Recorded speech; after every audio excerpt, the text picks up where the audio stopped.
Einstein ने बताया कि जो लाइट होता है ये, इसका जो कैरेक्टरिस्टिक्स होता है, समटाइम्स हमें इसे पार्टिकल के नेचर का मान करके चलना होता है।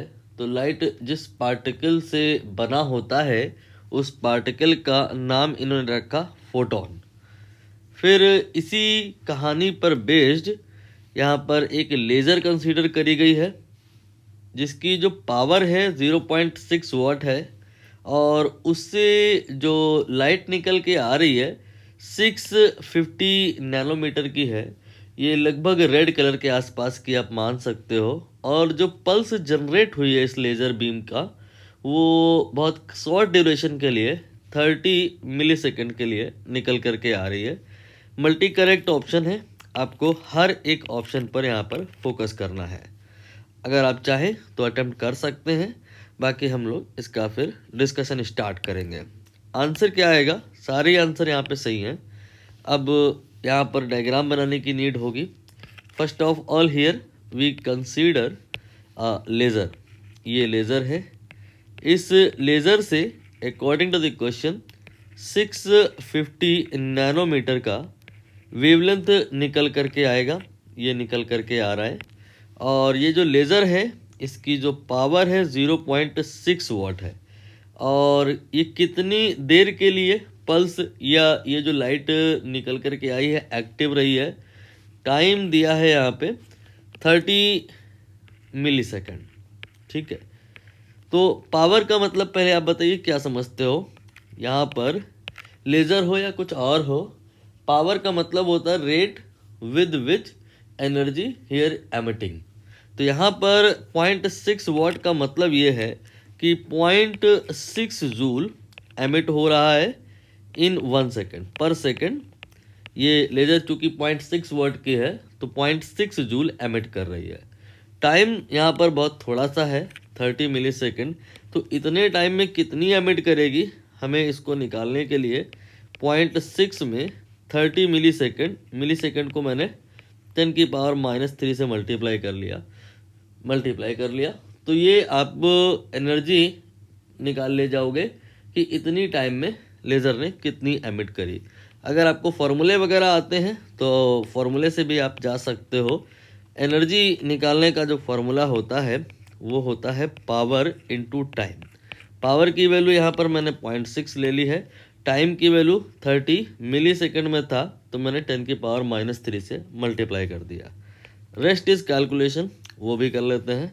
तो यहाँ पर ये आ जाएगा 18 इंटू 10⁻³ चूँकि सब कुछ हम एसआई सिस्टम में ले रहे हैं तो आंसर भी एसआई सिस्टम में ही आएगा, ये जूल में आएगा। बाकी अब ऑप्शन की तरफ अगर जाएं तो देखो यहाँ पर ये जो पल्स है, ये जो एनर्जी निकाल रहा है, ऑप्शन में इलेक्ट्रॉन वोल्ट में निकलवाया है, तो हम इसे इलेक्ट्रॉन वोल्ट में कन्वर्ट करेंगे। इसके लिए क्या तरीका होता है कि जो जूल में एनर्जी होती है हम उसे डिवाइड कर देते हैं इलेक्ट्रॉनिक चार्ज से 1.6 इंटू 10⁻⁻19। ठीक है, तो जब आप इसको सॉल्व करोगे तो ये आपका वही कोई 1.1 इंटू 10⁻17 इलेक्ट्रॉन वोल्ट आ जाएगा। यही यहाँ पर दिया हुआ है, इसलिए ये ऑप्शन प्रूफ हो गया कि सही है। ठीक है, अब आगे हम कहाँ पर से अप्रोच करेंगे, ये वेवलेंथ देख लो। यहाँ पर ये जो लाइट है इसकी वेवलेंथ गिवन है, हम लोग यहाँ से फ्रीक्वेंसी निकालेंगे। कोई फॉर्मूला होता होगा, आपने सुना होगा, v = f लैम्डा।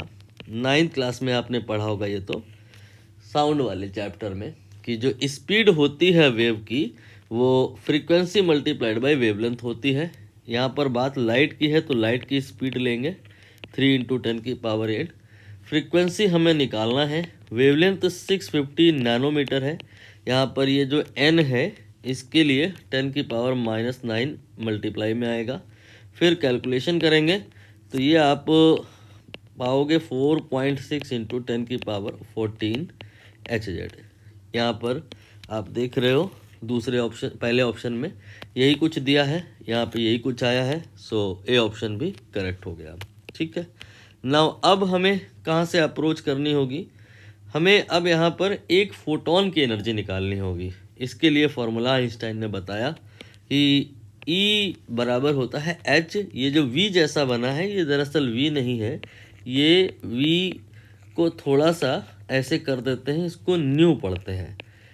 अगर आप कंफ्यूज हो रहे हो तो आप इसकी जगह F लिख सकते हो, तो कंफ्यूजन नहीं आएगी। ठीक है। अब एनर्जी निकालने के लिए, सिंगल फोटोन की एनर्जी निकालने के लिए हमें H चाहिए होगा और F चाहिए होगा। F तो ये है और H हमें याद करना होता है।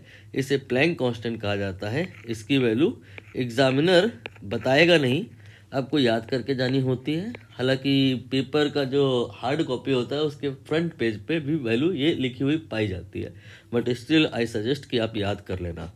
ये आपने H का वैल्यू रखा। अब हम यहाँ पर फ्रीक्वेंसी का वैल्यू पुट करेंगे। नाउ सब कुछ SI सिस्टम में है, तो जो एनर्जी आएगी that will be in SI system. And I think ये 7 और 5 लगभग 3.1 इंटू 10 की पावर -19 आ जाएगी। ठीक है। अब यहाँ पर समझना ध्यान से, ये ऑप्शन तो आप देख लिए कि ये भी सही है। इसको कैसे निकालें? यहाँ पर आप ऐसे समझो कि E जो टोटल होता है वो किसके बराबर होगा? जितने फोटोन होंगे मल्टीप्लाइड बाई एक फोटोन का एनर्जी। ये एक फोटोन का एनर्जी है, मतलब इससे एक फोटोन निकला तो इतनी एनर्जी निकली, एक और फोटोन निकला इतनी और निकली, एक और फोटोन निकला इतनी और निकली। तो ऐसे n फोटोन अगर निकल आए तो n multiplied by this figure will be the value of total energy. And total energy यहाँ पर आपने निकाली है, ये आपने निकाली है। यहाँ पर ET का वैल्यू मैं रखने जा रहा हूँ, तो 18 इंटू 10 की पावर -3 टोटल एनर्जी हो गया। N here is number of photon and single photon energy 3.1 into 10 की पावर -19। यहाँ से आप सॉल्व करेंगे तो ये आ जाएगा 5.9 इंटू 10 की पावर 60। तो इतने फोटोन आप यहाँ पर देख रहे हो कि 30 मिलीसेकंड में इस लेज़र बीम या लेज़र के द्वारा निकाले गए हैं। तो यहाँ पर सारे ही ऑप्शन सही हैं।